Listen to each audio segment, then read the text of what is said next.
شباب، شلونكم؟ معكم علاء من قناة عراقي جيمر. اليوم عندنا حلقة جديدة. اليوم طبعا اليوم عندنا حلقة مختلفة شوي عن باقي الحلقات والمقاطع. اليوم عندنا طبعا اليوم ما نشرت فيديو ان شاء الله. طبعا باللي راح انشر 2 فيديوهات ان شاء الله، فيديوين. اليوم عندنا طبعا احنا خططنا بطولة طبعا. البطولة تتكون من اني وجيم هاك احمد وليث العراقي وقناة منوعات.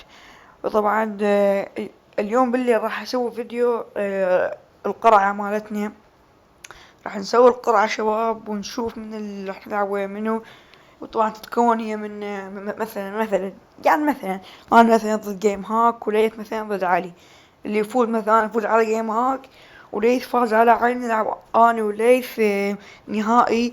اللي يفوز بالنهائي يعني هو فايز، يعني يعتبر فايز. اما خسران فهو يعتبر خسران يعني.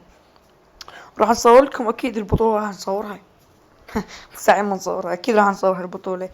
فشباب يعني اتمنى عجبتكم هذه الحلقة. اللايك والسبسكرايب ومتابعة اخر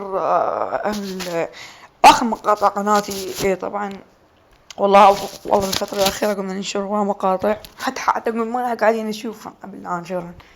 يلا شباب خلصنا، مع السلامة.